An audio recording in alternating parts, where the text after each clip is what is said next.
Welcome to Northbound Alaska, the Trucking Files, a podcast where we talk to haul road drivers, both past and present, to carry on the knowledge and experience of one of the toughest roads on Earth. On this episode, we sit down with Dave Fogarty. Dave has over 35 years of experience on the haul road and over 2.5 million miles. Okay, Dave Fogarty, welcome. Thank you. Did I say that right? Yeah. Yep. How did you get to Alaska? Were you born here, or did you come up with your family? I was born here, born in Fairbanks, and like I was just saying, I watched that video yesterday of Mike, and so my family came up here generation before me. Very similar. In '52, my grandma and grandpa were in Minnesota, and for whatever reason, I think financial reasons, they decided to move to Alaska. And he went down and bought a '52 Ford, I think it's an F5, one of the dual bigger trucks, the big jobs, and built a shack on the back of it, 8 by 14 house. And so grandma and grandpa and my dad and my dad's 3 sisters, varying ages, jumped in the truck and they made their way up to here. It took, from what my dad was saying, is it took him a month. I know Mike said it was a couple week drive for him, but my dad always said it was about a month. And they ended up on off of Dyke Road, which back then Dyke Road wasn't there. Built a cabin, actually bought some property, cut logs down, built a cabin, and that's where they live. And it's still, the cabin's still standing today. It's a little rickety, because no one used foundations or anything back then, and it's still in the family. My cousin Johnny owns it, who lives in Juneau. What year would that have been? 52. 52 when they came up here? 52. Yeah. Just went away. What's that? The sound just went away. Oh, did it? 1 second, folks. Here, try it again, Aaron. There's nothing. There's nothing? Come on, plug. I don't know. Should I put that on top there? No. Here, just go back over there, sit down, and try your mic again. I think it just come unplugged. Try that. Yeah, it's pretty tight though now. Yeah. How's that? Definitely a bunch of ruffles. It's all right. Do we want to do a take 2? No, we'll leave that in. Okay. So that would have been in 52 when, like I say, it would be my grandma and grandpa and then dad and 3 siblings, and built a cabin there, and that's where we were raised. And like I was saying, to me, it's just in the family. I still have the truck that my grandpa bought. When my grandpa passed away, it was given to my dad, and then now it's mine. I don't know what I'll ever do with it, but it's all there, and before my dad passed away, I would say back in like 15, he had it running. It would move under its own power, but not very far. Is that the old pickup truck? Mm-hmm. Or okay. Yeah. Wow. Yeah, it's kind of neat. It's kind of neat to. So have that. was your dad the one that had the drag lines in? Nope, that's my Uncle John. Okay. And my dad was Jim. My brother's Jimmy, and my dad had a small construction company. Well, he had trucks and dozers and stuff. My entire upbringing, and so I'm sure that's your next question. How did I get into trucking? And there was really never a time that I can remember not having something in the yard, whether it be a loader, backhoe, dozer, truck. And the trucks I talk about weren't semi trucks. They were dump trucks, 8-10 yard dump trucks.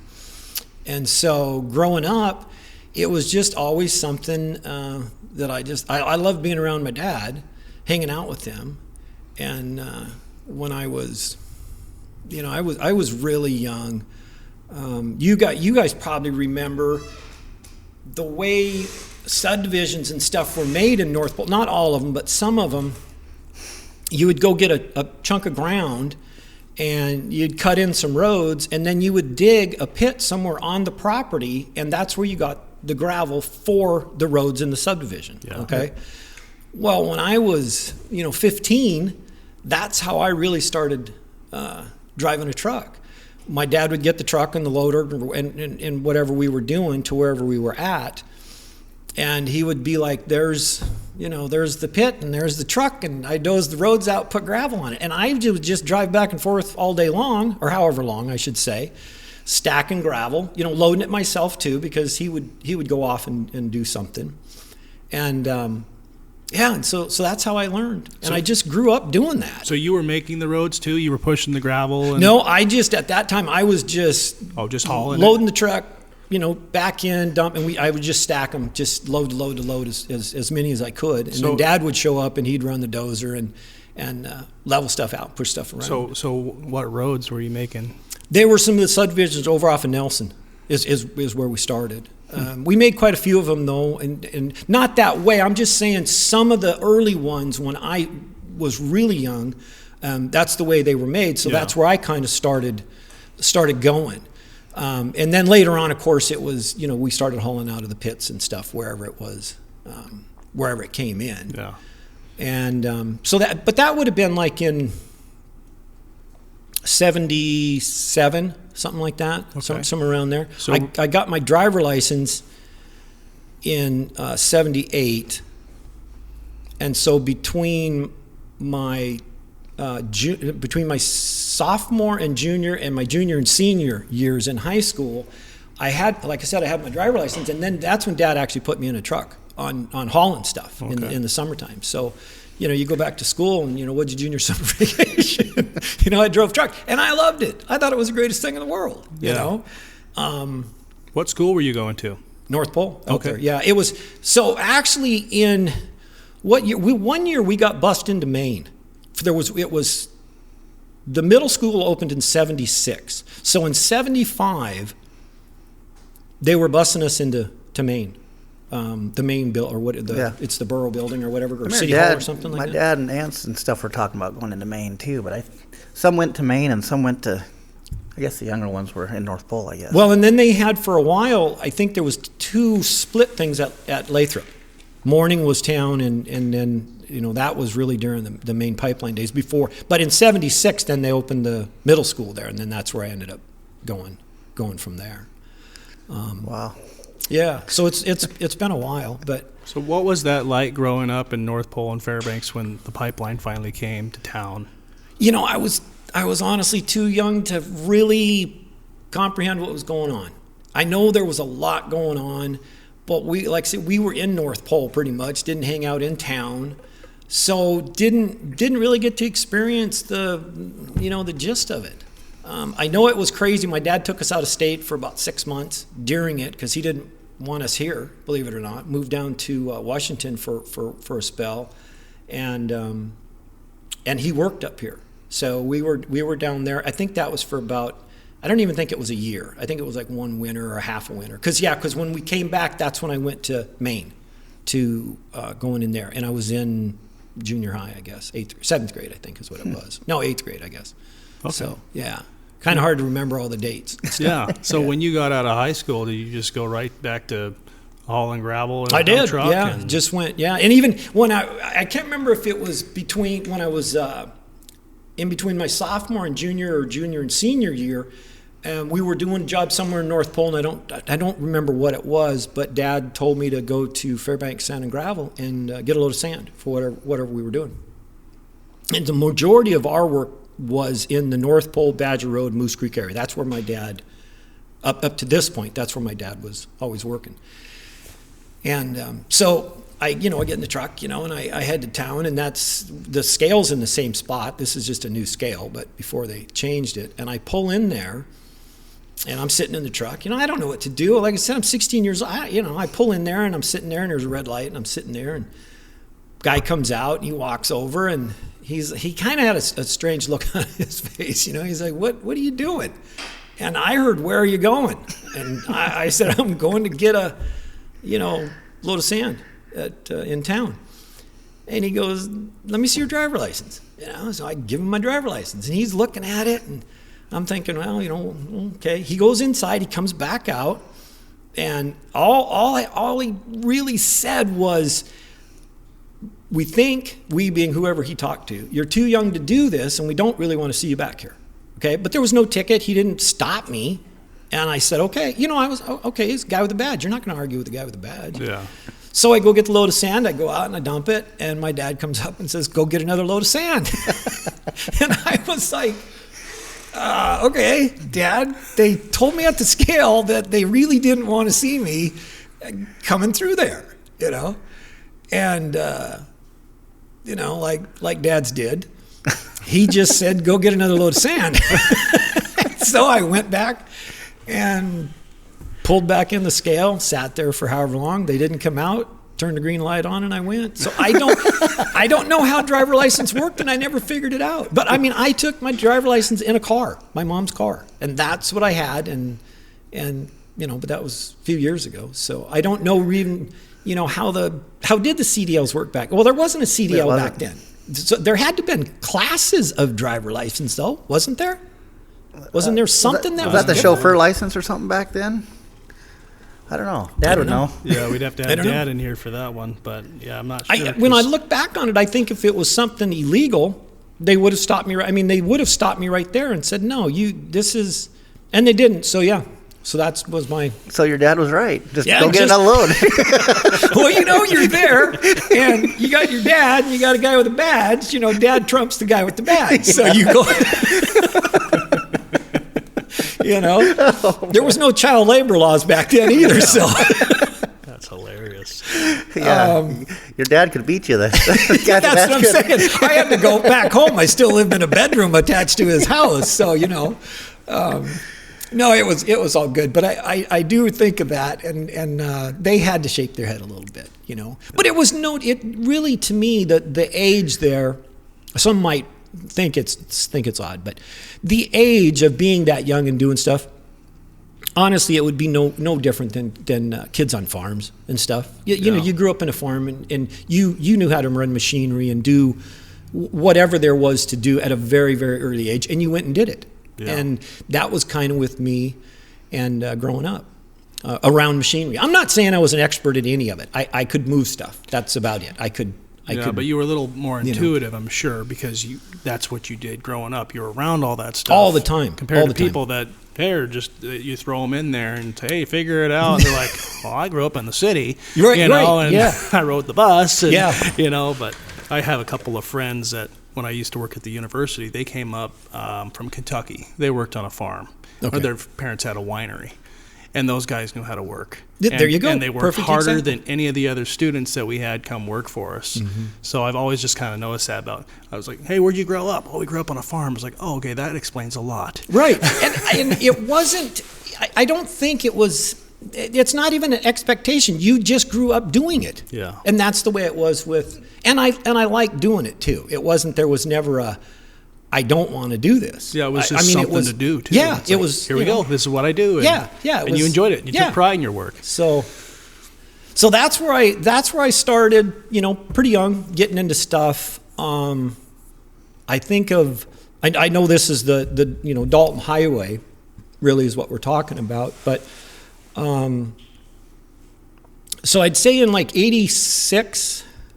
I'm trying to remember how the years played out here. So no, 84, I worked up north because working construction, you made a little bit of money in the summer, and so in 84 was the first time I went up north and worked, and we were working out on Iliktok Point and then driving back, and I can't remember the camp we were staying at, but I do remember driving back and forth at the end of the shifts, and I remember seeing the line trucks parked at night, and I thought, that might be, they, like this one. Little chicken lights and stuff, and it was like, this looks like it would be what I might want to do. I didn't like working up north, being gone for a month or whatever it was. So that was kind of a little thought that was in my mind. And then in 88, I'm trying to think, in 88, the fall of 88 is actually when I went to work for Alaska Petroleum. I came down and asked them, looking for wintertime work. I didn't want to work up north. I'd been back up north, worked for Peak a couple times and stuff, and I just didn't want to do it in the winters.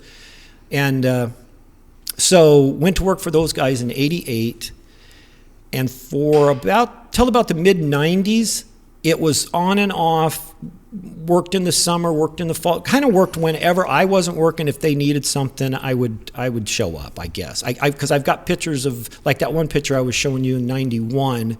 That was, we took some barges down to Valdez. At that time, Gus had an equipment company too. He had dozers and stuff that he rented out. And that was in 91. Yep. So 88. So in 89, the spring of 89 was my first trip where I actually went up onto the Dalton Highway. And it was, you recall Gino worked up there at the shelf? Yeah. Okay. Well, I believe it was his family. I'm pretty sure it was his family. They had a gold mine off the south side of the knob, and they had ordered a load of fuel. And it came up to me, I don't know why. There was only 4 drivers at Alaska Petroleum at that time. And for whatever reason, it came up that, you want to take this load up there. And I was like, yeah, man, I'm for it. And that was your first load going up there? Yeah, I'd never been past Live and Good, not even a car, And I guess back in 86, to back up, so in 86, my dad did a job there at Live and Good for the state. And I hauled, so in 86, I had actually drove his truck with a lowboy trailer full of junk up to that job. So I had made it to Live and Good, okay? And then in 89 was the first time I had went past Live and Good. And, but now in those days too, what we were driving were straight trucks with tanks. We had, and you were pulling a pup. So you had 4,500 gallon tank on the truck and you had about a 5,000 gallon pup. And so that's what I drove anyway up there to the top of the knob was my first load. It was a 79 International with a 350 Cummins at a 13 speed. It's odd how you remember all this stuff, but truck drivers do, I guess. And it had really, it had a stack of springs like that on the back for that real smooth Dalton Highway experience, So, but yeah, so we went up there and, there was nobody told me anything. They told me where to go. They said, go to this thing in this parking lot, turn, go up through the gate, off the other side. There's going to be some tanks down there that they skidded up with dozers and fill them up. How far back there did you go? Not very far, just kind of over the top and down a little bit. I didn't get into their mine or wherever they were there. I've walked back there before, but... How far back in there is a mine? Do you know? We just, Justin Burgess and I walked back to... Okay. We just walked back to the pipeline, and we were just walking around for an hour, so that was... Okay. Yeah, they had just pulled a couple tanks up there, and that's where I went. And the thing that I recall the most is, I'm big trucking now. I'm doing it here, and so. But you're by yourself, right? And this is by myself. Springtime. So about this time of the year, the road was all dirt, thankfully. Okay, so you didn't have any slick hills to deal with. No, it would be just like the road from here to Coldfoot's all dry right now. So it'd be about the same. There's snow in the ditches and stuff, but. So what were your thoughts when you first get over to 1 mile, 2 mile, 2.5? It was 5 mile that I remember the most. That's the story we're looking for. And so, I'm going across, and there was a truck there with a guy standing out there, another truck. And he just waved me by, I think. I don't know. Maybe he was waving me to stop. I don't know. But so I slow down, and I get around him, and then I think, well, I'll pick her back up. And I picked it back up till I went around that first corner, and I was like, oh, my word, now, because then that corner comes back the other way, And it was like, okay, I luckily it was dry roads. And, got it back under control. And then at that time, I think that's what clued in is, what, this is serious. You got to figure this out, you know. And it's just been a learning experience. I don't even know if I haven't figured it out today, but I've been learning ever since, I guess. But it really was. There was no, and nothing against Gus and those guys back then. But that's the way, that's the way it was. First time I went to Eagle was probably in that same deal, same truck, in fact. And I'd never been on the Taylor Highway. And if you guys have been on the Taylor Highway, especially back then, as soon as you turned off the highway, it was dirt the whole way. And the first 8-9 miles of the Taylor at that time, it was just like the Dalton. It was steep, it was slick. When it rained, you had to chain up in the mud. And even today, when you get up there to go into Eagle, that's a road that it's a road. Have you guys been? I've never been all the way up there. I haven't been all the way. It's up a road. There, that is a road. Yeah. Yeah, Yeah, it's an experience. I've heard from a friend that's like, you got to go check that out because we've got a friend that's hauled stuff out there before. So It's once you make the turn to go to Eagle from the top, there are corners that, we pull our shortest trailer. Well, that trailer I pull, and your steer tires on one side and your trailer's on the other side. Even today, how long was that trailer that you were? 42 foot. That's a short. The one I'm pulling today, same. Oh, they were like 45 footers. You can't be over 75 feet bumper to bumper, so you got to pull a short trailer. Okay. Yeah. So you're not going up there with a 5-axle or anything like that, which is good. But I've been up there in the fall, and 2 years ago. So I had one set. I put a set of chains on about halfway into Chicken, and it's all paved now. But I had one set on, and I made it up to the top of Polly. Went to bed and woke up, and there was probably 8 inches, 10 inches of snow on the ground, and there's not a tire track anywhere. So I put another set of chains on. I put both steer chains on. I put 2 drag chains on the trailer to go the rest of the way in there. And at 121, there's a super tight switchback. And with my 4 chains on, I almost didn't make that hill. First gear, it's a crazy road. Even today, it's a good road. So, yeah. But it was the same. Like I said, the first time I went was just, this is where you're going. Yeah. And see you tomorrow. Figure it out, huh? It's like, okay. So you have to have the right mindset for that to make it through. Like I said, I loved it. Yeah. To me, it was just an experience, and it was something that I did want to do. But in some ways, your dad kind of raised you that way. I think so. Because with him, if he wanted something done, like I say, he told you to go do it, and I'm not saying he'd smack you around, but I mean, he wanted it done. Like, go do it. His whole deal was I had to do it, and so you go do it, right? Yeah. And I'm like, okay, that works. I'll figure it out. It always didn't work out. I remember one time, doing some of the stuff when I was really young in the truck, building one of those subdivisions over there, and there was a sinkhole in the middle of it, and I backed in there, and I went to come out and rip the drive shafts out of the trucks, and there the truck parked, and then, I'm there for a while because you didn't have no phones or anything, and Dad shows up, and he's looking at me like, what are you doing? The truck don't float, So we had to he pulled me out with a dozer and put stuff back together. So it always didn't work out the best, but it did work out. You probably learned from that, though. I did a lot of mechanical stuff because along with Dad having the equipment, never bought anything new. And it was always bought and fixed. Yeah. And again, watching him do stuff, if a transmission needed to be overhauled, then a transmission was overhauled. He'd take it out and put a gear in it or whatever, you know. And most of the time it was fixing whatever he took out, too, not buying new stuff. Yeah. So. Yeah, that's amazing. So back then, the road wasn't as wide as it is now on the Dalton. It was a different road. Yeah. It definitely a different road. The whole road is a different road. It really is. Everything's different. Drivers are different. Trucks are different. You look at some of the construction that they've done recently, like at 25 Mile. They fixed that corner. That 25 was a corner. That was a corner where you slowed down coming home and you tried to make it up sometimes. You look at 12 Mile at the bottom of that dip. They only moved the road over just a little bit.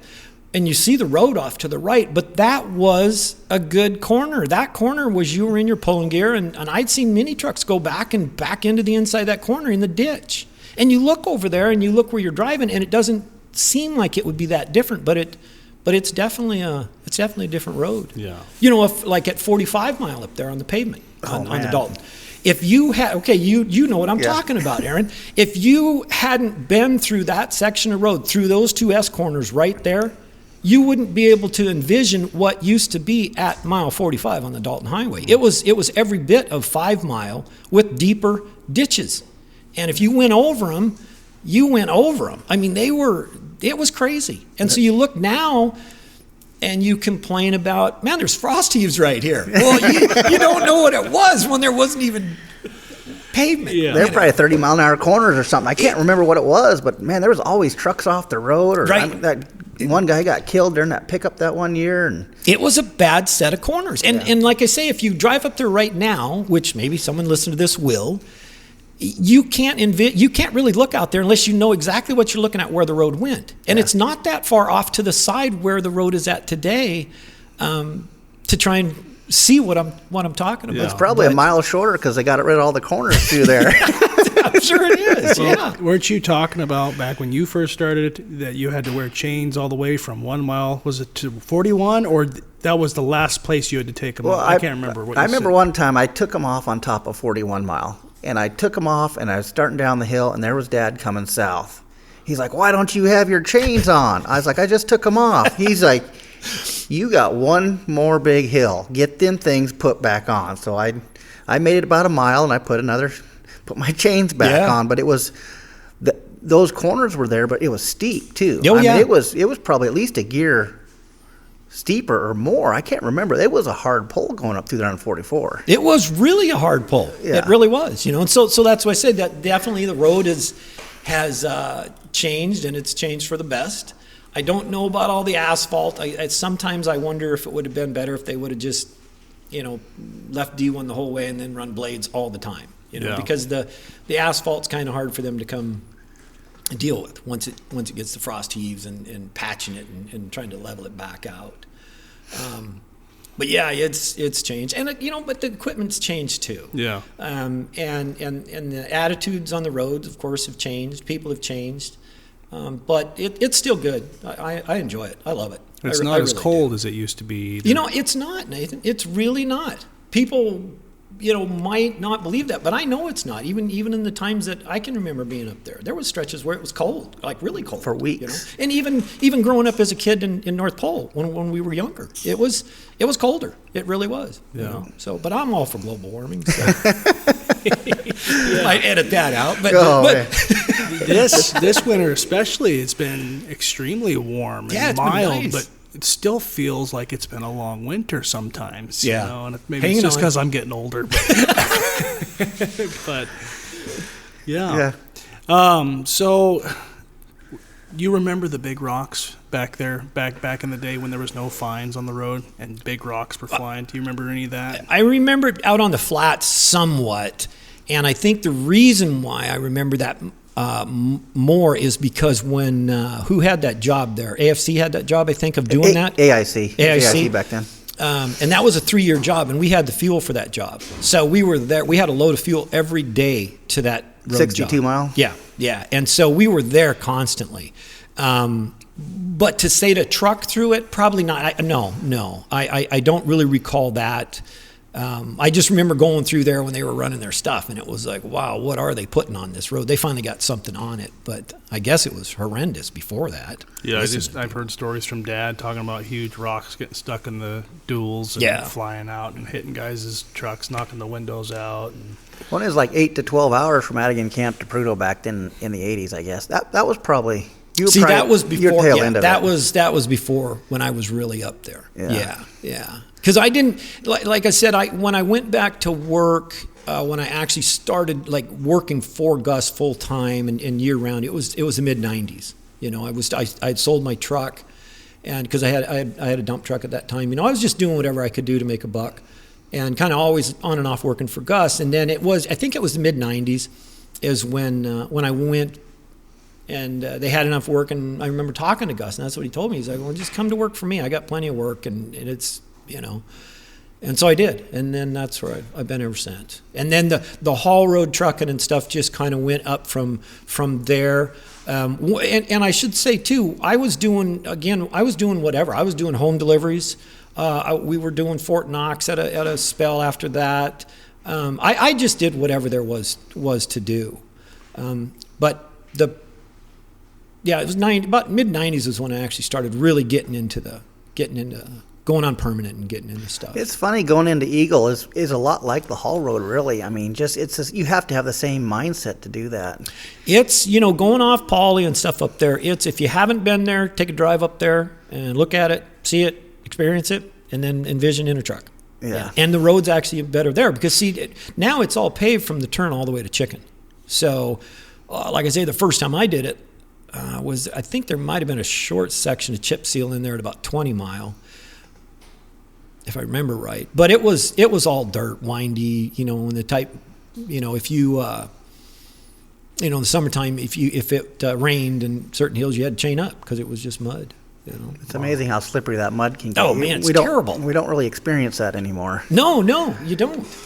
But yeah, it was, and you said something about mechanical stuff, and I'm thinking that same. I don't think it was the first trip I took in there, but it was that same truck, that International I was in, and I had turned off the road and headed up the hill there somewhere, and it was within the first hills.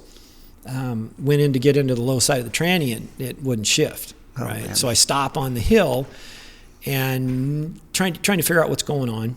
And what happened is one of the little spaghetti lines broke under, on top of the transmission, right? So I'm out there crawling around trying to figure out, how do you get to that thing? And I remember I took the shifting boot off, and whatever I had the right supplies or somehow I got it put back together and put into there and got going again anyway. And so the mechanical ability, thanks to my dad for showing me something there, and having the right wrench, I guess. But yeah. I remember as a kid one time, Dad finally said, because I just always wanted to drive truck, and it was like, he's like, if you're actually serious, you better start learning how to work on this. It's like I'm 8-10 years old or something like that out there greasing the truck, and it's like, he actually got intentional about teaching me the things that I would need. And since we've been doing these interviews, I've realized I've kind of taken that stuff for granted. Oh, definitely. Learning the road and learning how to truck and learning how to work on stuff. It's if you don't have that, it makes it tough. It's a huge difference to me to know. You don't need to know how to pull the head off and change a piston. That's not the mechanical stuff you need to know to run the Dalton. Or any road really up here. But you do need to know how to change a fan belt, change an airline, fix a heater hose, and you need this stuff with you in your truck.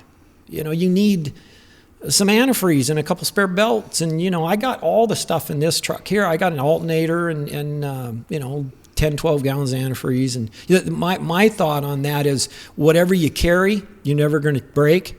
So carry everything you can. That's right. Yeah. I got the same theory. Then you'll never break, right? Yeah. I don't know if that works or not, but it usually works for me. I usually give it to somebody else. They need it. But. Yeah. Well, I actually years ago, I don't know if you recall this, but I borrowed some stop leak from you. I think that was probably the first time we met. Oh, really? And you were that's when you had your green Pete. In fact, you were shopping over there at the end of. I was with Lonnie. At the end of, I thought you were down there in that shop by Goodyear Tire. Yeah, that's Lonnie and I were in there together. Okay, that's where you were at. Yeah. So I was whatever truck, and I don't remember that. I had a hole in my antifreeze radiator there, and you showed up, and I'm like, who's got some Dyke or some sort of sealant? And I remember, you gave me a can or two and put it in, and then when I got back, I come over there, and so that's when we actually first met, and that was a long time ago. That was. 15, 20 years ago, probably, huh? Yeah, it was a long time ago. Yeah. Or 25. If you talk to Dad, he's like, yeah, I think that was 10 years ago. It's like, that was 30 years ago, Dad. Oh, whatever. Exactly. It's all the same. Yeah. So. Man, I forgot that story. Yeah. So that's actually when we met. Yeah. I would say. But it's funny. You don't even, I guess for me to forget that, you don't even think about it because it's just second nature. Well, yeah, you do what you do on the road. You help people out, And I like Lonnie, he was in here the other day, and I'm tired of helping people out. So the other day we stopped up on Finger Mountain. What's he doing? He's right under the hood, and it wasn't his truck, and he's helping out, So, yeah, Lonnie, you're really... Did he have a sign on the side of his truck that said Lonnie's Repair Service? No. And really, what Lonnie was meaning with that, he's tired of helping people that just want him to do it. I realize that. I just gotta throw a jab at him when I can. No, I'm all for it. Yeah. It's like, how do we emphasize that? Well, and when I was talking to him too, because one of the things, and I get we can talk serious stuff too, but one of the things, and I told him, I said, Lonnie, you forgot a couple things in your interview, and he's like, what do you mean? And I said, you told me years ago, if you're going 55, you can't burn out, right? And he's like, oh, that's right, so just keep your speed up, And then another thing, I don't know how we got into it back and forth, but for a while there, And we'll talk about it too, about people calling out and stuff. And we got into the deal that if we heard each other on the radio, we're like, dropping off oil spill, getting a run for the ice cut. That was our joke, because you hear some of this stuff.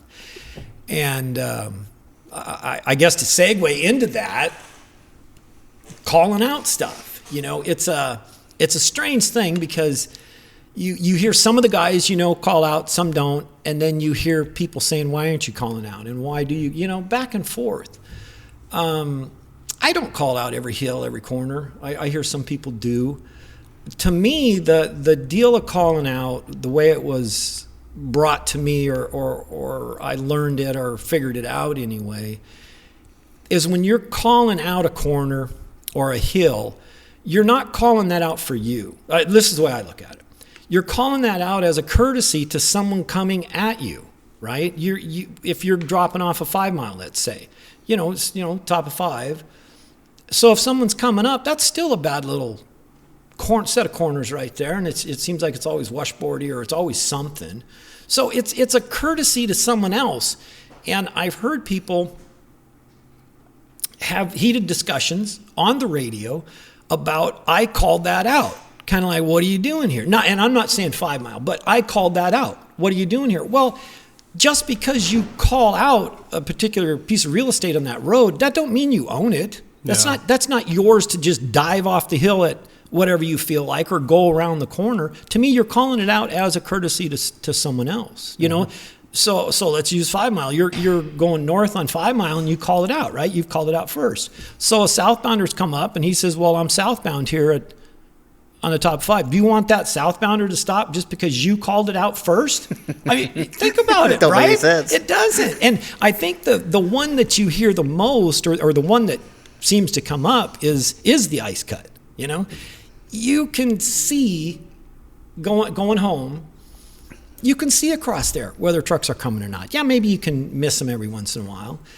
And again, just because you call it out doesn't mean you just bail off those hills. I can remember 2 times coming south, call it out, and the first time I'm getting closer to the parking lot, and this should have clued me in, but there was 2 trucks there, and they were both side dumps, right? And I should have figured it out. And so I went by southbound, and I come around the corner, and as soon as I broke over it, well, there's another side dump burned out in the middle of the road, and he guy's standing out there putting his chains on. Well, I drive slow enough, or luckily at that time I was driving slow enough, where it wasn't a panic. I was able to stop, wait for the guy, right? But nobody called back either way. So does that mean the road's clear?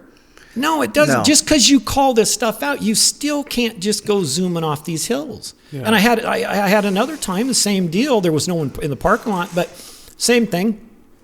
Didn't see anybody coming, called it out, went around the corner, and as soon as you can see, it's that corner, and then you break over, and that's where you can see down the hill, right? And this time a truck was coming up in the southbound lane and spun out, went back and put the trailer into the ditch, and it was parked there in the southbound lane. Well, there was enough room, northbound was open, so I was able to, go by slow enough and stuff. But you really got to watch what you're doing. If anything, we need to slow down, everybody. I mean, and myself included. Slow down. You have to drive. The way I look at it is you need to drive that road, every corner, every hill, expecting something to be over every corner and every hill. And if you do that, I think you end up. I think you're in a better position. So if something does happen, to react. Yeah, your head is in the game. You're always expecting another truck. Yeah, and like you said, you don't want to just come flying off these hills. And I'll admit, I've done it. I've done it too. I've done it on Sand Hill, and it's like, you know what? That roller coaster got me going, and now I'm over here going to drop off Sand Hill, and it's like, I should probably slow down, right? Because there could be someone spun out around that corner, No, so. I've done it too myself. Many times. And you meet someone and you're like, oh, but the best thing to do is say, hey, sorry about that. Yeah. And that's what I'm saying about calling out, and the difference. I guess we segued some here from the road to the drivers to whatever being different. It's more combative sometimes. And what I'm saying is on the ice cut itself, I've heard people, well, I called this hill out first, and I'm thinking, what is that what does that matter? It doesn't matter. To me, it doesn't anyway. Well, everybody needs to work together. It's like and I think about people following each other, but it seems like you get these big groups of people, I notice people don't want to let you pass. So then you got 4 or 6 trucks, and they're all bumper to bumper, and it's like, when it gets busy, you got so many people out there. It's like you don't want to be sitting on top of the hill for 20 minutes waiting for all these trucks to come. It's like they need to be spaced out. But on the calling out thing, I sit there and listen to your story, and there's 2 trucks sitting up there. There needs to be communication, but it's like, why can't them guys just say, hey, our buddy spun out down there? Nobody said anything. Then that's kind of what got me. But like I'm saying, it was some side dumps, so I should have learned, there's probably waiting for somebody. But that's getting to be pretty common. It's like everybody will call out. I've told people, hey, there's nobody behind me, or there's one person behind me, and then they still call out, and it's like, is this thing working? It's like, this is actually a communication instead of just saying something out in the air. And, it's like, that's what the communication means. And just to call out every 5 minutes for every corner, I followed some oversized. They were calling out every bridge and every corner from between Coldfoot and the shelf, and it was summertime. And it's like, there's a yellow line out there in the middle. You stay on your side, I'll stay on mine. It's like and the problem is I shut my radio off because I don't want to listen to that every 5 minutes. Well, it's not just you that's doing that. A lot of guys will do that. And then they'll get mad because you don't have your radio on. Exactly. And it's like, well, you're calling everything out every mile. You're wearing people out on the radio, and you need to use it when you need it. It's like, for me, there's very seldom do I call out at all. But I'll call out if it's one lane, or like the ice cuff, it's foggy or something, then I'll call out. But it's like, if you can see for 5 miles, I'm going to drive my truck. I'm not going to drive my truck with my radio. Right. And there needs to be a mindset shift as far as these guys think they can just drive the truck with their radio. I think too and with me, I don't think, I know, I don't call out that much anymore. I do, 5 mile, I would say I do that. What's the bridge up there? Nudawik, that corner, but most of us have a CB, and most of us have these dual bands, and so I kind of listen, and if there's traffic, if I figure somebody's there, or I'm going to meet somebody or something, then I'll let them know, like, I'm here or whatever, just simply that I'm here. But I agree. I've listened to guys that go along and they will call out, not even big loads. And I don't know. I'm not going to tell anybody not to call out. If that's what they want to do, that's cool. But I've listened to people go along because some of the radios will transmit pretty good, and you hear them calling out every corner, every hill, and then you don't ever meet anybody, and you're like, well, okay. But again, if that's what you want to do, then go ahead. But just because you do call it out, that doesn't mean it's clear and just go trucking, Call it out as a courtesy to let people know you're coming, and then drive accordingly. Yeah. And kind of maintain yourself, I think, That's good. And then two, I didn't mean to interrupt. I like how you said that. I like how you spelled all that out. I think it is. And then two, you said about letting people around. I agree 100%. Our company doesn't want us driving over 50. So we're kind of slowed down, They haven't tuned us down to 50, but they just told us, you guys, everybody drive 50. And your dad came up behind me the other day, and I think we were going off of, where were we at? I don't know, somewhere up there. And I didn't know it was your dad. I've only met your dad a couple of times. But anyway, so he was catching me, and I could see him. And I'm like, okay, I got on the radio, and I said, hey, next spot here around the corner or whatever, it's straight, come on around. Just get people around when they show up, no matter how fast you're driving or how slow you're driving. If somebody's catching you and you notice they're catching you, then get them out front, and don't make it a battle either. That's what I don't understand. Just slow, you say, come on, get around me, and then people don't slow down. It's like, I've had guys out there, they're doing 50 mile, they're going slow, and then they just keep grabbing gears. Yeah, come on around. It's like, how many times have you seen people catch the edge trying to pass somebody? And now we're going to do it at a higher rate of speed. It's like, just slow down, let somebody around. I mean, slow down to 15 or 20 if you have to, or It's having the wrong attitude, and that's what's dangerous up there is having this cocky attitude. Yeah, come on around, let's see what you got. And it's like, man, I don't want to get anybody That's hurt not or what it's killed. for. You Exactly. know what I mean? It's not a game. I don't got nothing to prove to anybody. I don't know who they were in time wise and stuff. It was at night, so I don't even know who the two drivers were. But I caught up to a couple of guys, and they were running together, and they were doing pretty slow, really, because like I said, we're doing pretty slow. But I caught up to them, and I to the first truck, and I'm like, hey, I'm going to come around you here or whatever. And we were just going off of so we were southbound going off of Arctic Circle. And the guy goes, okay, well, as soon as I get a good spot or whatever. And I said, well, right down at the bottom before the bridge, that's a good spot. And so I catch up to him, and he didn't really back off that much. And I said something, I said, well, if you slow down a little bit, make it a little easier.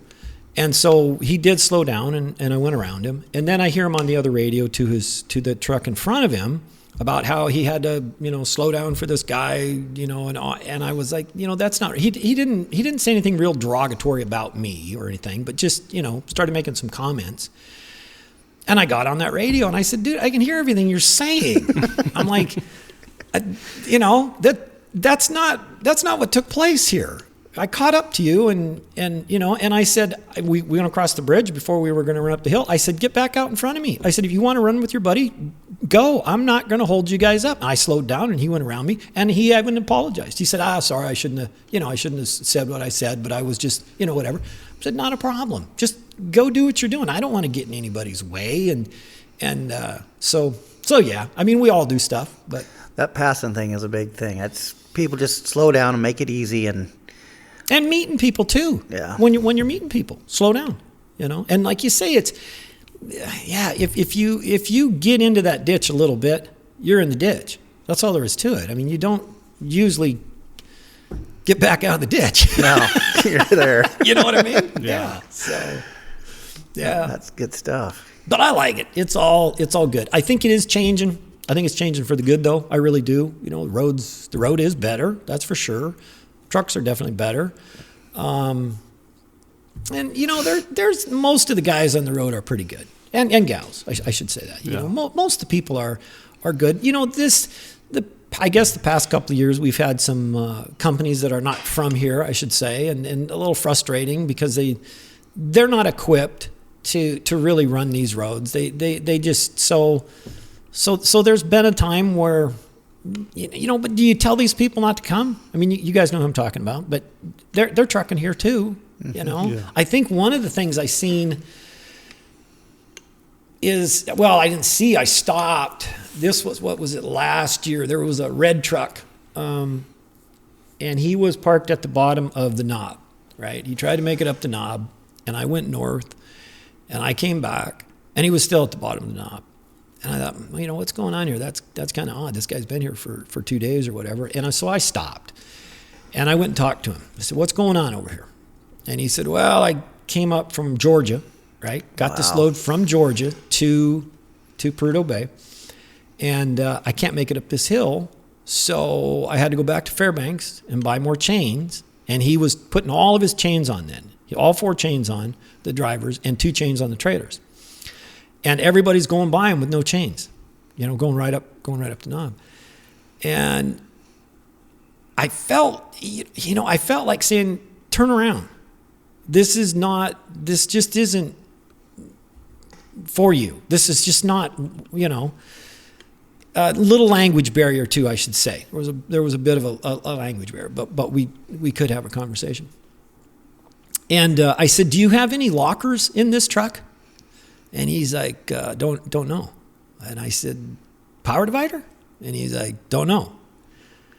And I'm like, can I get in your truck and look at this thing? And it had a power divider in it. And I showed him. He didn't know what the switch was for. Oh, wow. He didn't even have his power divider in it. No. Wow. Because he didn't know what it was. Oh, wow. So he just hadn't a clue. So I told him, I said, see this here? On. Just do not touch this. Leave that alone. Leave this on. So he took off, and then 2 days later, coming off Chandelars, he hit, he sideswiped John's trailer. So Yeah. So his truck got banged up pretty bad. And luckily, nobody was hurt. But I guess, maybe I should have just told that guy, no, you don't, go back home. And that maybe wouldn't have happened. But they're coming up here. Companies are sending people up here. I don't know how they get these loads. I've heard different people say different things. I don't know how. But some of these companies that are sending drivers up here with these loads, they shouldn't be doing it. Or there should be some sort of what is the card you got to get up north? That north slope. NSTC. Yeah, right. We had to get that. We did some fueling out at Badami one year. So we went down to Anchorage and a few of us, and we went through the stuff, and they made us do certain things so we could go in the field. Well, it's almost there. Maybe there should be something on the haul. I don't know how you would regulate that, but that'd be tough. It would be, but it's almost, you think almost that at least something. I feel like we've talked about this before, but it's like this load is somebody's dream. They've always wanted to go to Alaska probably. It's like, I think so. They're going to go do this. But to me, it's like, why don't you research this and figure out what you need to be prepared to go do it? Mm-hmm. And it's like, and whether that's, maybe you go check in with one of these companies when you get here. Can I follow somebody or just stay at Hilltop till somebody, people are too scared to ask for help. But it's like, like that guy, you probably could have got a hold of that guy, dropped his air pressure and his drive tires down, flipped his power divider in, and he'd be just fine to follow you up there. Right. It probably wouldn't take much to help somebody. I don't really know the right answer, but it's like it's got to be the right mindset. I just hear, you hear everybody's, they shouldn't be here. Well, they're here and they're going to be here is my point. They're here and it's going to keep happening. So somehow you got to deal with it. How can we help them? And that's what I would rather do. I would rather stop and say, especially when you see a guy who's been parked in the same spot, putting chains on for 2 days, right? See how he's doing. There's something going on. So anyone that's coming up here, Aaron, what do? Do you run your air pressure like Burley does, 55 PSI? Or what do you run your tire pressure at? It's tough with the tire guys. Air pressure is a big deal for sidewalls, but it's like I've always run 85 pounds in my drives. And I've heard different guys running 50 pounds. That's a long time ago. That's getting down there, though.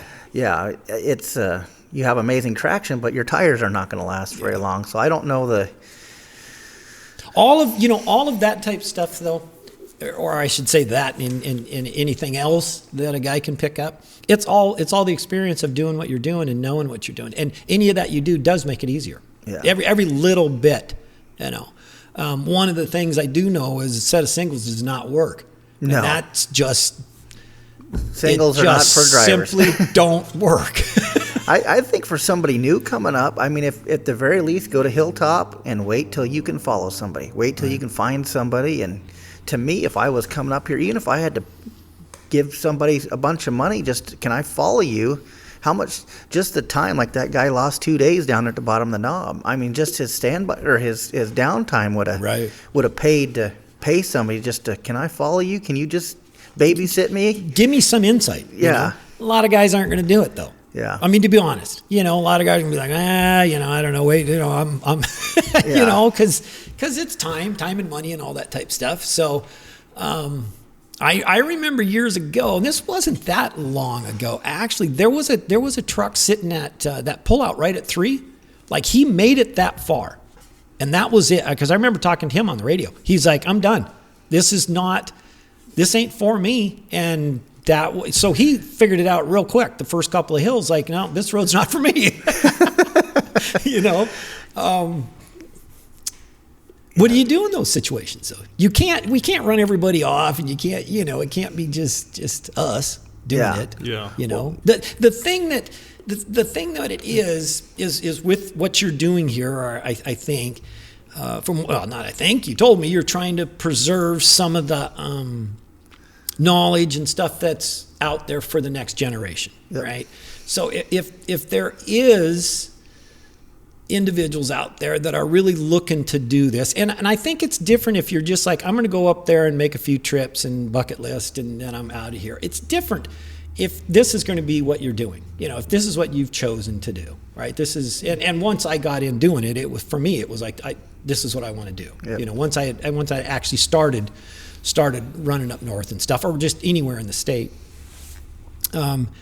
it's up to that generation to do it, because our generation, is not going to be here in a short while. And the road, if the road and everybody's attitudes and all this stuff changes to make it bad, they're the ones making it bad. If you want this to be a good road, it's the generation right now that needs to start being courteous, having respect, learning a little bit more, or you're going to make it what you want it to have. Yep. Right? If you want it to be good, then it's up to the next generation to do that. Mm-hmm. We can't do it for anybody, whether you're from here or out of state. We can just kind of give you tidbits of whatever we found and help you as much as we can along that way. Yep. But it's up to the generation right now to make the next time on the road what it's going to be.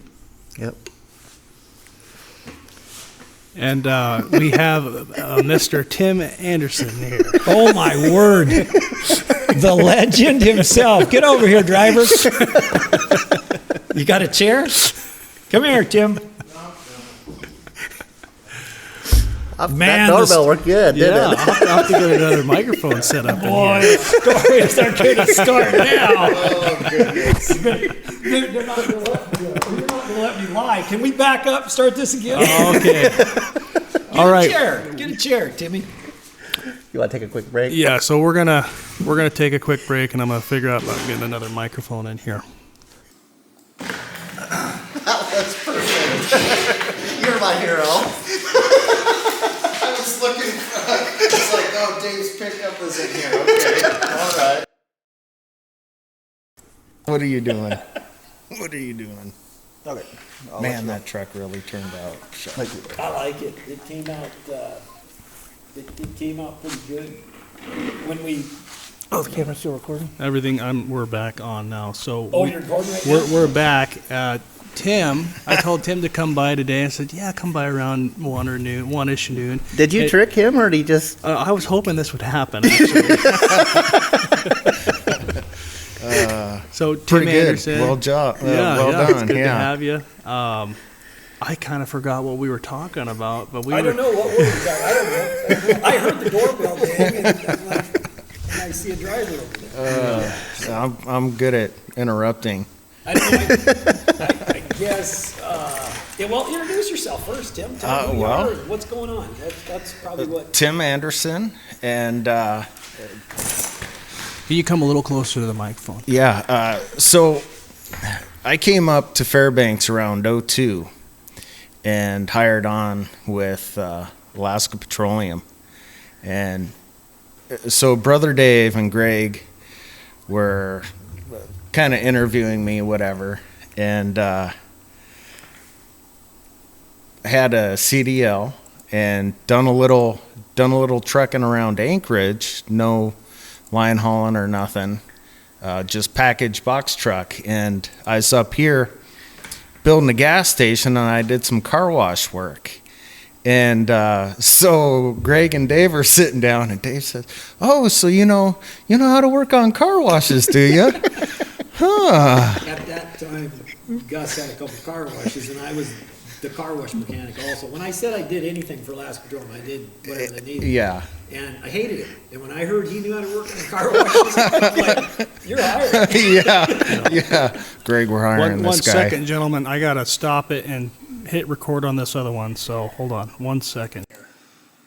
I don't know why I did that, but I apologize. That is true, though. Yeah. I forgot about that. And that one, too. Why I want to hit record for both of these, though.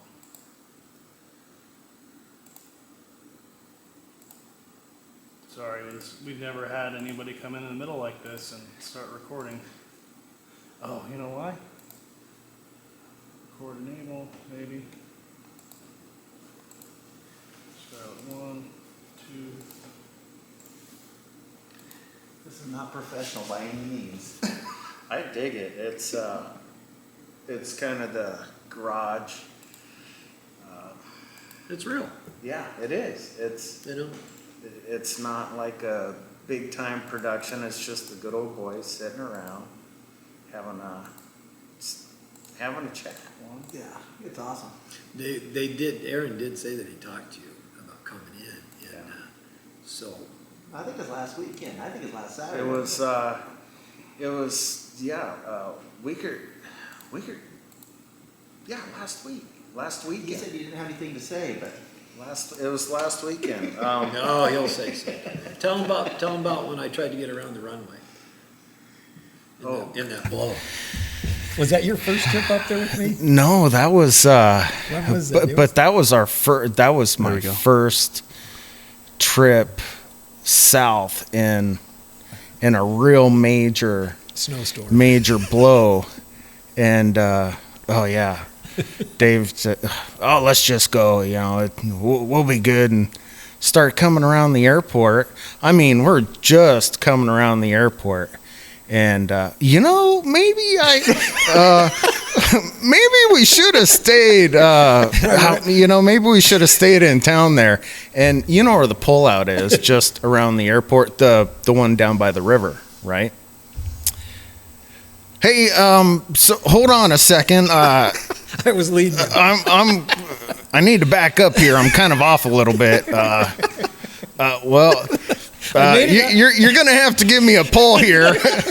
I made it the first time. I run in the ditch twice just trying to get around the airport. And the first time I did back up. But the second time I was like, you got a strap back there? Yeah. Ellen, I had that huge, massive. Yeah. They have a crane to carry it. Oh, goodness. Yeah. And we finally just decided to leave it on the back of there. Well, that's what I told you. Remember, I said just leave it there because you probably have to. I'll pull you. Something's going to happen. But isn't that crazy? You're probably in first gear and it feels like you're flying. It was just one of those. And I don't. What was the deal? They had forecast like a big storm, like a whole weekend type 2-3 dayer. And I was like, man, Tim, I just don't want to sit here. Now, if the wind's blowing 10 miles an hour, I don't go. I mean, it's a total different thing. But then it was like, I don't feel like sitting here this weekend. And so that's what it was. I was like, come on, driver, let's go. Let's get her done. And what could go wrong? That was a bad decision, Dave. Well, we made it. You are a bad influence on me. Greg's right. You could tell. Greg is so right. Yeah. It's terrible. I told you this wasn't going to work out. It's all becoming clear. That was funny. That was some good stuff. So he is such a bad. Okay, so when I for the first, I don't know, 6-7 months I was there, I was just in a little 2-axle homie truck, right? And trying to get into a big truck, a big tanker, and finally get into one. And I'd go in on my days off, and I'd ride along up to the mine, just to gain experience, right? Hey, look, I want to be a big trucker like Brother Dave and Bob Tolman and the big cam, Greg Peterson. So I would do everything I could to learn what's going on. And so I finally get into truck 14, 3-axle T800. And I'm like, man, Dave, this just need lights. And we had some old KCs on the back shelf, right? And Dave says, well, just grab a drill and drill some holes there and bing, bang, boom, you're done. And yeah. And then so later on, this must have been what, about 04, 05, I don't know. You were there a few years. Yeah. Right? And so I had a T800 at that time. And I had come up with a straight pipe, and I'm talking 6-inch straight pipe. There wasn't a muffler on the truck, right?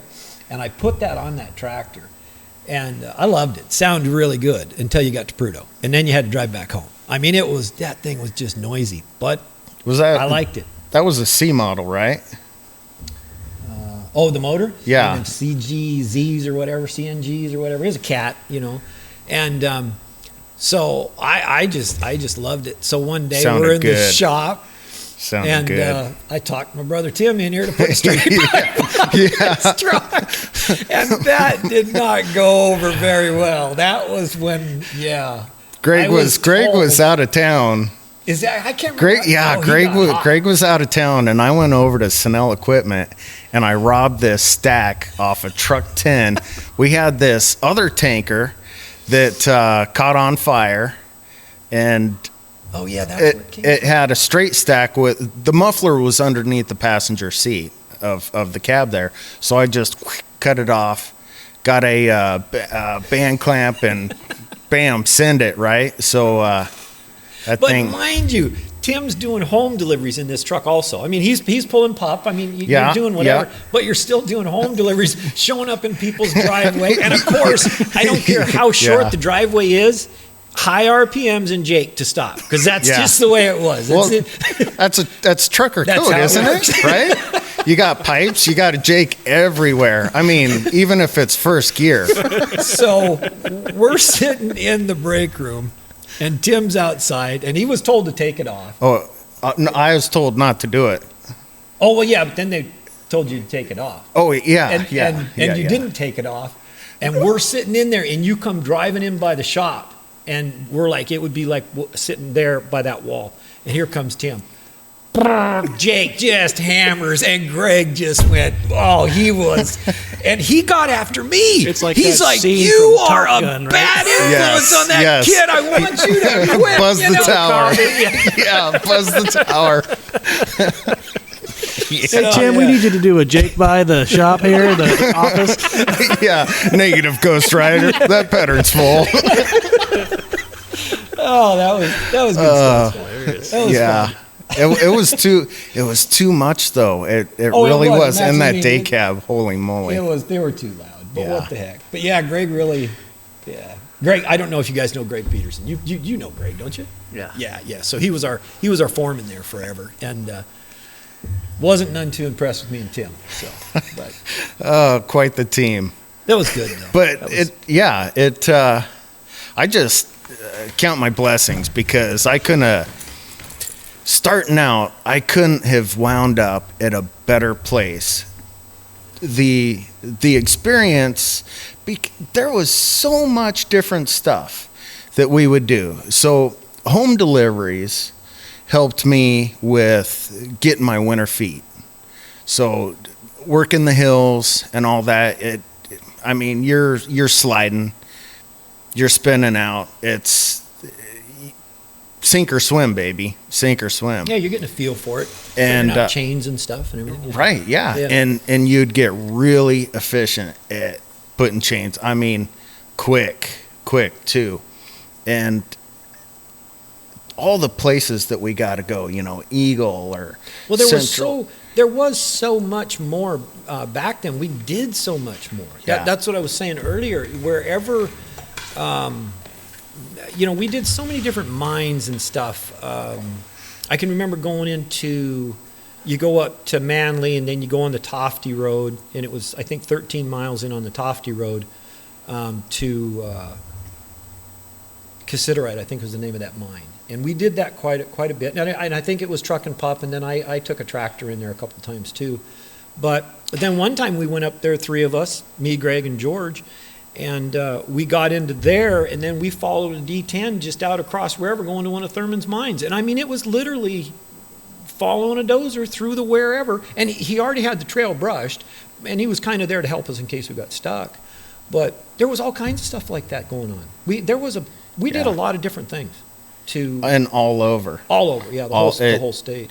I mean, take loads to Eureka Yeah, off the Glen Highway. yeah. I mean, it was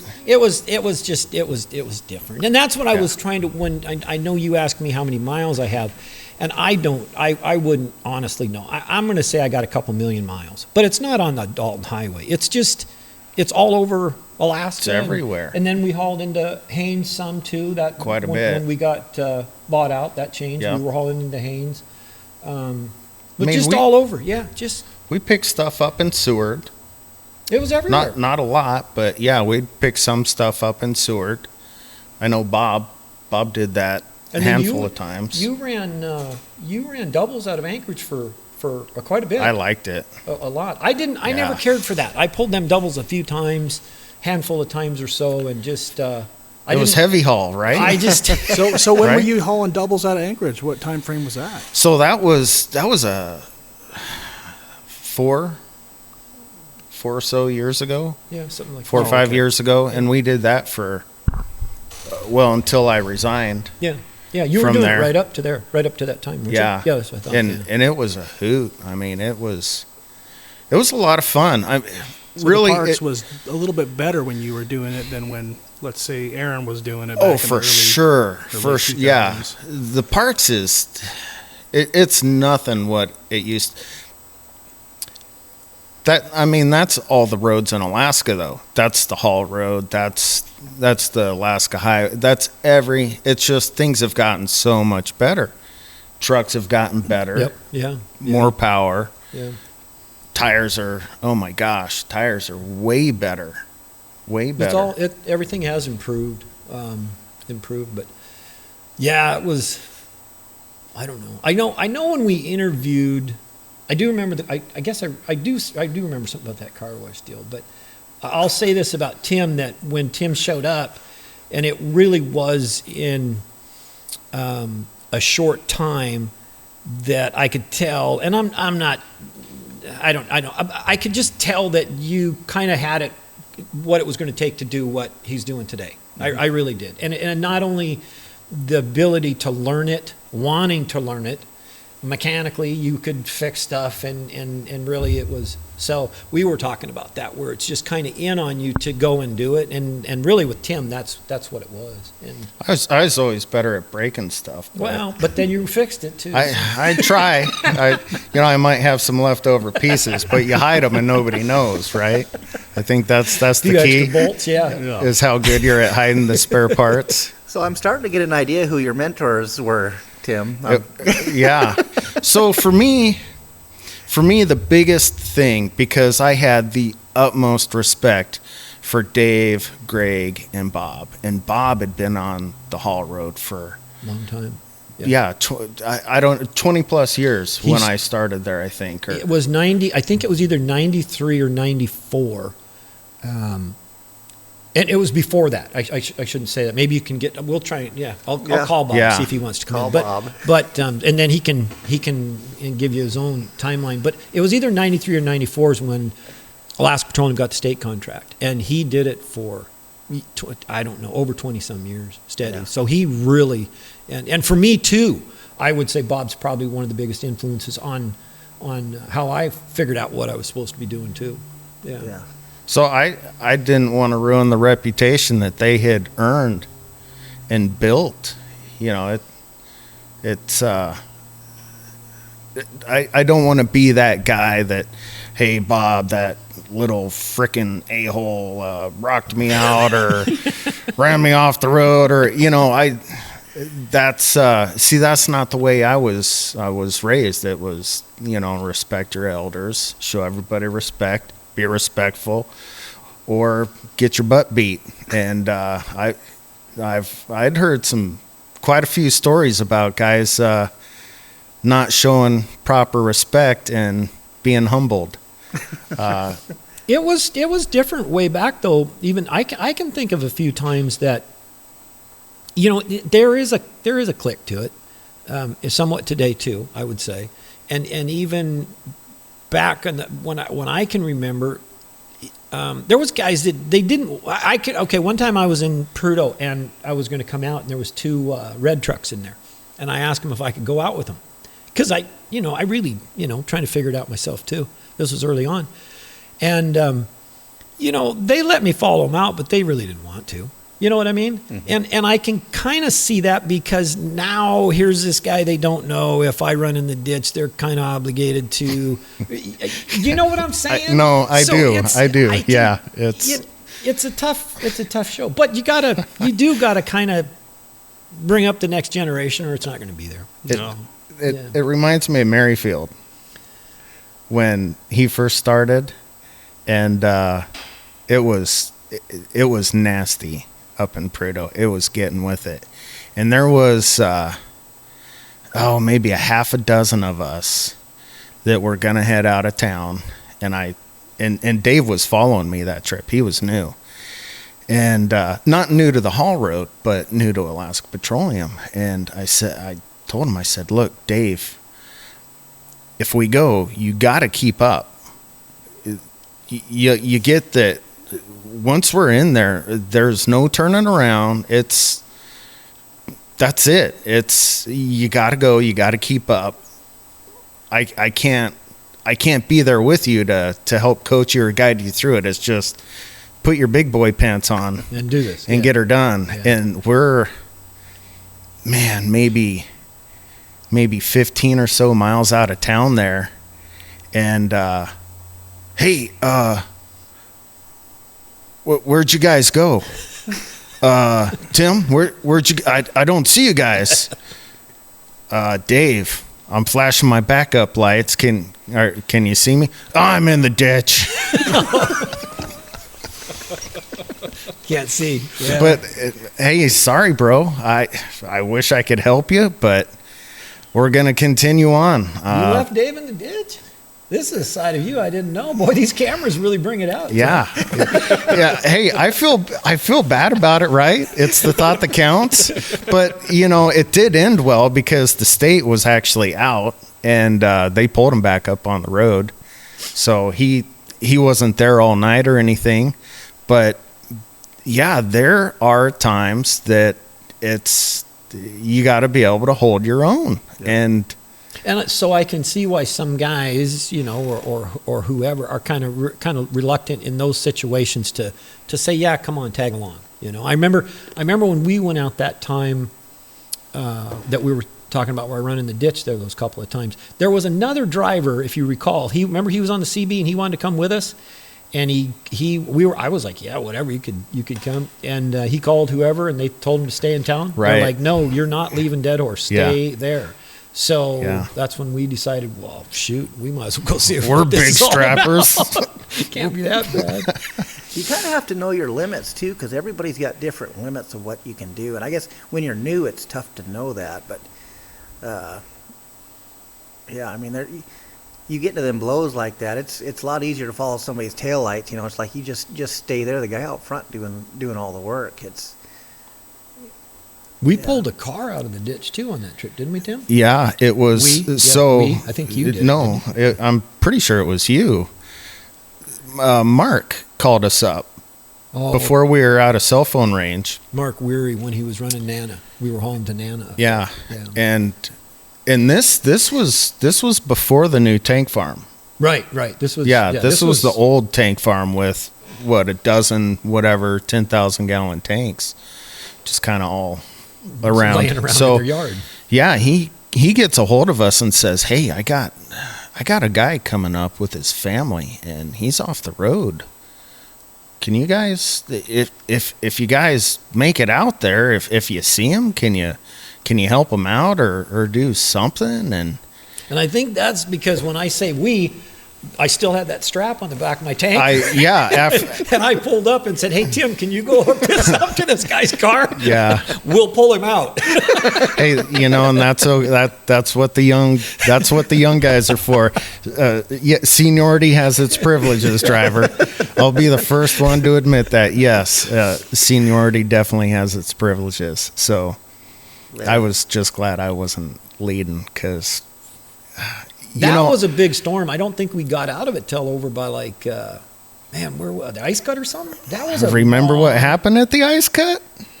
That was the same time where we're heading north, and man, it kind of felt sort of like we were in the ditch. That wasn't the same trip. Yeah, because I had the tow strap still hooked to your back of your tanker. And jeez, I gotta go. Was that the same trip? That was the same trip. And yeah. But going north. I'm missing something here. I didn't realize that was the same trip. That was the same trip. Going north, it had been blowing, and the ice cut was just blowed in really bad. It was one lane. And I remember going up north, and I told Tim on the radio, I said, "Tim, I think we're driving in the ditch." I said, the road's not in the right spot. There was something wrong with it when we made that top corner. Tracks kind of start moving to the side a little bit as the drift gets bigger. Tracks kind of, you're trying to skirt it. You start seeing smashed delineators. Luckily, none of there might have been. Yeah. So coming back, that wasn't the same trip. I'd almost swear it was the same trip. Anyway, coming back, There were so many trucks that were camped out up at Ice Cut. That parking lot was full of witnesses. Yeah, so coming back, I went around that corner, and it wasn't the road. So I ended up in the ditch going down the hill on the northbound side of the road. That's because that was all that was left. So yeah, it must have been. So I'm like, hey Tim, give me a pull again. Yeah. And Tim pulled me 3 or 4 times, and the bumper came off. I put on 2 sets, right? And tankers are worthless for trying to pull somebody out. And yeah, especially going backwards. I'm pulling and pulling and pulling and adjusting the strap, and yeah, his could not get the steer bumper tire came back off. on the road was the problem. Right. I could move up. Right. I could move. Tim could pull me, but I could not get the truck up on the road. Just kept dragging him through the ditch. And who was? It was Dave. It was Jim with food service. Yeah, Jimmy. Yeah. So he was sitting down at the bottom of the hill and listening to this. Probably shaking his head. These freaking so greenhorns. I asked him. I said, "Hey," he's like, "What's going on up there?" I said, "Jim, I can't get my truck, back on the road up here." I said, "Would you mind putting on a set of chains and coming up here and hooking onto the front of me and pulling me to see if we could get the truck? Because then he's going to pull me downhill, right?" And he did. He chained up. He didn't want to. Well, I had the roadblock, so. Well, yeah. I mean, yeah. There was no getting by, but I think he was more apprehensive about where exactly you were on the hill. He's like, "Where are you at?" But when he's seen that you were more towards the very top, right, not actually on the hard pull part of it.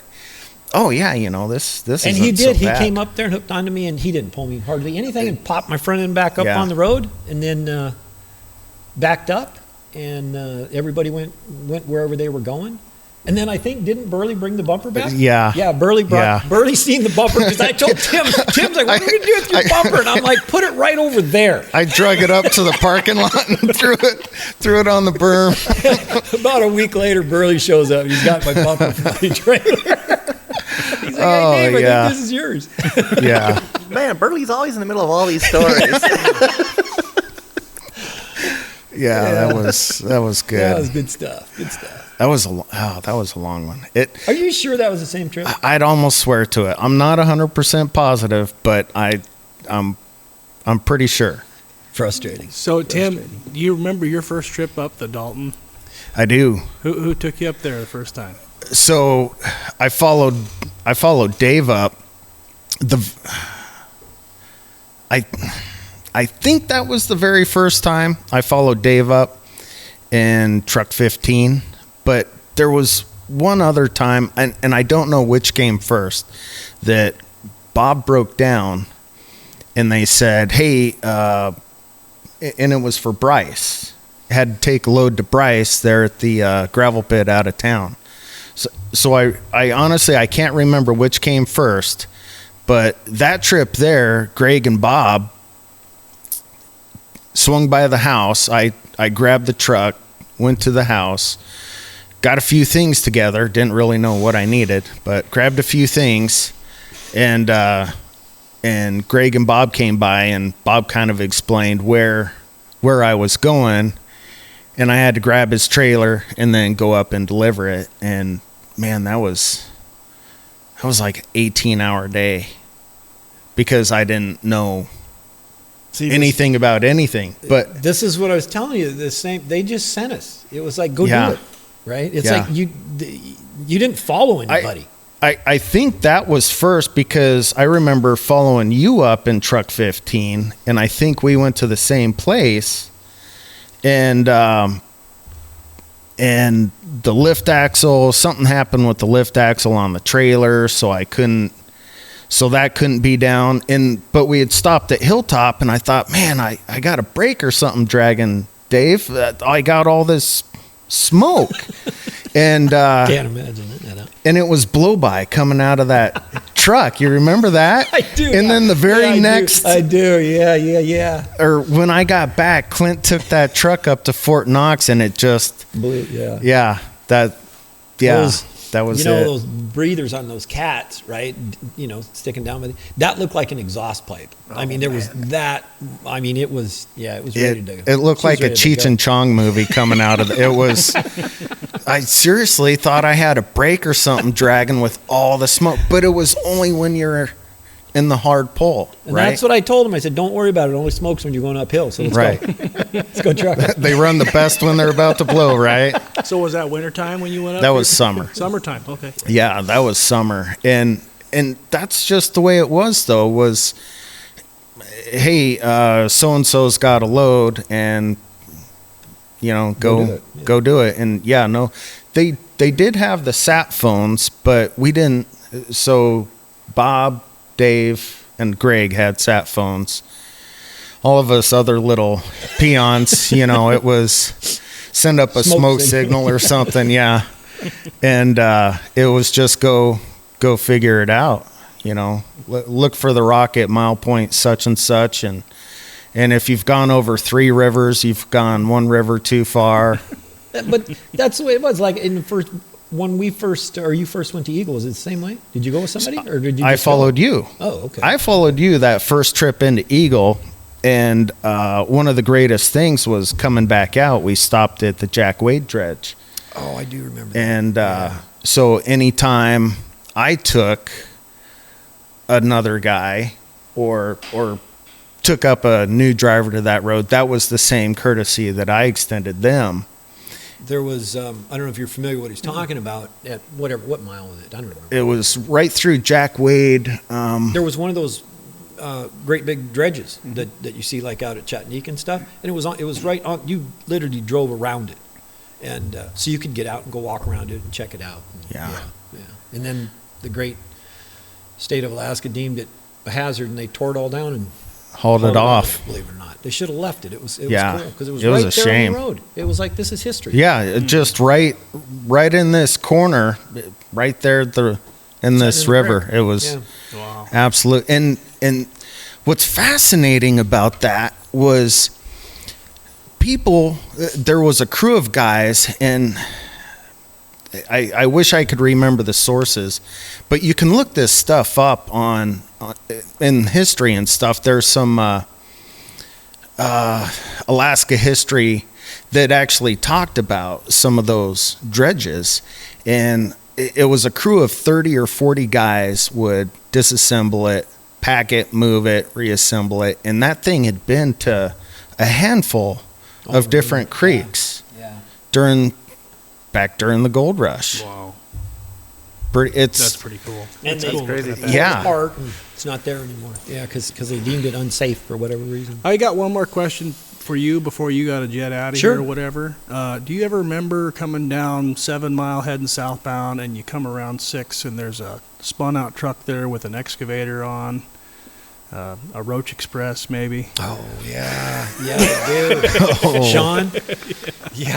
How'd you get that story? Oh, I was talking to him before I came in here. He's like, ask Dave that story. Oh, man. Yeah. And I think you ended up helping him? I did. It was, I think it was springtime. Roads were kind of slick. So I'm coming off there at 9 or 8 or whatever you want to call it. And I come around, you go by the flats and then you come around that corner. And luckily I wasn't going that fast, and which is a good deal. And so Sean was trailer in the ditch and truck sideways in the road. I mean, he had the road blocked, right? There was no getting around him. So and I guess the only reason why I can say it is because Sean told you, but so I'm coming down the hill, or why people wouldn't probably believe what I'm about to say. So I'm coming down the hill, and I'm like, I'm not going to get stopped, right? It's either the ditch or hit the truck. So I went into the berm. I got right into that berm, and I was slowing down, and I got back on the road. And I'm like, I'm still going too fast. I got back into that berm again, and slow down, and then I got back on the road, and I stopped within 10 feet of that guy's truck, Sean's truck. Man. I mean, it was just, I didn't actually go in the ditch. Like we were talking earlier, once you're in, you're in. Well, that wasn't me. It's one of them, Jesus take the wheel type moments, I guess, because I'm not that good of a driver. But, and so then what I did is I got out and he was putting chains on, and I told him, I said, let me get chained up and I'll pull you out.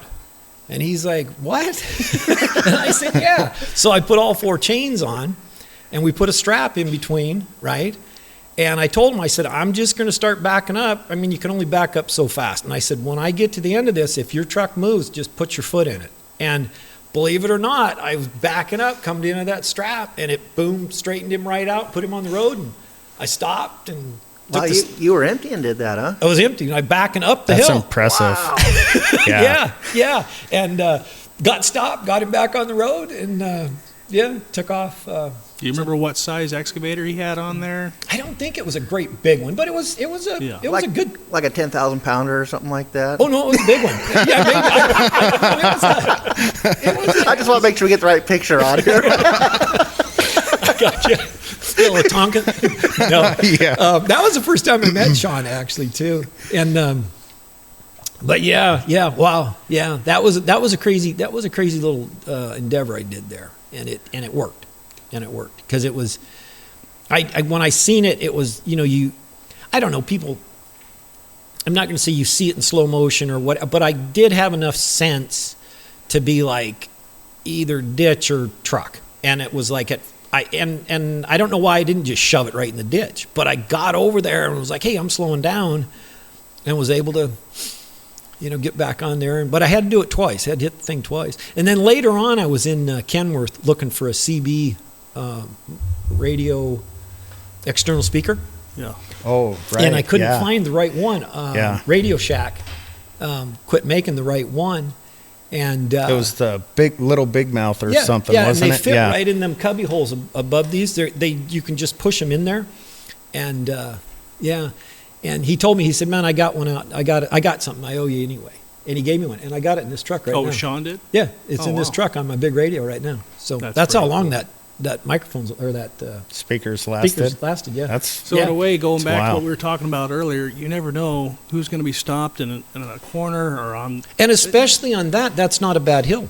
But I've seen a tanker back on its side there. There's been guys that have, you're right. You don't know, and that was just one of them things. I happened to be driving, slow enough, and had the common sense to be like,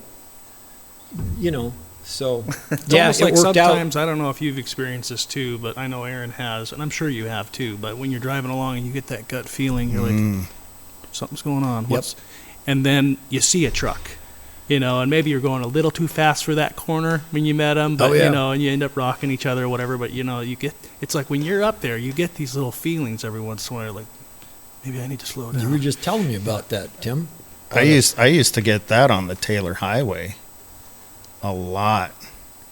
Yeah, no, but you were telling me about a moose or something that one trip. Remember? Oh, just recently. Yeah, it was that was this winter by. Yeah.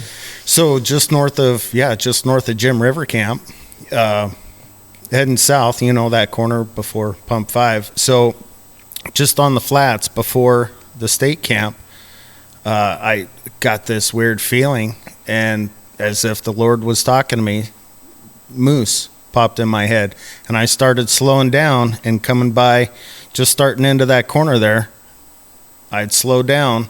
Moose comes running out right in front of me, right across the road. That's a very common spot. Sean Ruff hit a moose there one time. There's the moose like to cross right there in that same spot all the time. So now I've got that in the back of my mind. I'm always kind of slowing down, just there's certain lookout spots where it's like, okay, I need to keep an eye. It's just like dropping off a hill. This is a frequented area for moose or spun out trucks. Spun out trucks, yeah. Spun out trucks. That's funny. Yeah. That's a good story. I honestly had forgot about that with Sean. Did you ever spin out on Mackey Hill? Oh man, yeah. Which time? No. I wouldn't know. I did one time. No, I know what you're thinking about. We got to talk about that next. This guy's been around me too long. I told you this wasn't going to work. I gotta go. I gotta go. But you didn't have to chain up though. I didn't. But anyway. So the one on Mackey, I was coming across there, and I looked up there, and there was a blade, northbound, And I messed up is what I did. Come back just a little bit to your mic there. I messed up because I remember looking up there and seeing a blade going up the hill in my lane. And I'm thinking, well, I'll just follow him. But he was way closer and going way slower than I thought. And so I dropped through there and I started up the hill. I didn't have chains on. And I started up the hill and I'm like, oh man, I'm going to catch this guy. And he had a berm in the road. And I thought, well, okay, I'm going to just jump over the berm and we're going to just keep right on trucking. Well, I jumped over that berm and I didn't even stop before I was going backwards. And I somehow went, again, it wasn't me. I ended up at the bottom of the hill. And I was probably halfway up. And because it was one of those deals where in my mind, I remember going or thinking if I can get back across that berm. But you can't steer, when people don't understand. I mean, even you spin out, burn out. If you slide back 10 feet, it is a heart pounding. It feels like a mile. It does. And you think you're going to maybe do some big trucking here or whatever, but anyway, that's my story. Yeah. And it was my fault because I just misjudged everything. But no, Tim's got one on was that Pennick? Who was I trying to yeah, that was there? Jay Pennick in the yellow Pete. Yeah. The truck, I don't know, in 06, Gus bought a different truck that I had, and the engine blew up in it, or they got it overhauled, and it had one of those C15 625 cats in it. So when Kenworth overhauled it for us, I talked Gus into a few extra things, like a box and Pittsburgh mufflers, ceramic, manifold. But they put everything on it. I told Gus he would get better fuel mileage. Were you right? trying to keep up with Lonnie or what? It was the same truck as Lonnie, same year. Is that orange one? Same deal. And so you had that little box there, And were you behind me? Or I was behind you. I was in Sally. This was on the knob. Yeah, we're running for the knob, and we're reeling in Jay. You guys were having some fun, huh? Yeah. Yeah. So, his truck was all juiced up, and I had a hot switch on mine, and I had the 565 Cummins, the ISX, which those things are nasty. Yeah. So we're getting her done, and Brother Dave is going to put the sack on old Jay there, and I kid you not, they were side by side, and I would have loved to have been in one of the two trucks. I'm sure Jay was looking over and like, what an idiot! What are you doing, driver? And then I wasn't going forward. It's the whole problem here. So people that don't know about the knob, you're talking about the first pole, that straight stretch where you can see forever. Yeah. I was just going to sack him on that little hill. It wasn't like it was unsafe. It's a 2-lane road. Yeah, it's 2-lane. You can see. And I was in the back there spotting. I could see the hill from. Hopefully you're videoing all this. This was before dash cams were really a thing. So this was a humbling moment. A little bit. I burned out. It was not humbling. Back down. Actually, I didn't slide back down that time. I backed down. I backed down, got in that other lane, turned up the box, and took back off and went right back up the hill. Yeah. Without chains. Yeah. So I'm going to end that on this. How about we do that? How about we end this, because then you can interview Tim, and I'll get out of here. And this is a good thing what you guys are doing. It is. I know we've kidded around somewhat here today, but I think it is trying to just leave a little bit for the next generation. I hope there's some wisdom out there that someone can glean a little bit from it and take from there. So I appreciate you guys involving me in this. Thanks for coming in. It's an honor. Yeah, thanks for bringing your truck. Yeah. So, all right, until next time. Okay. Thanks. I'll let you shucks, this driver. here, Tim.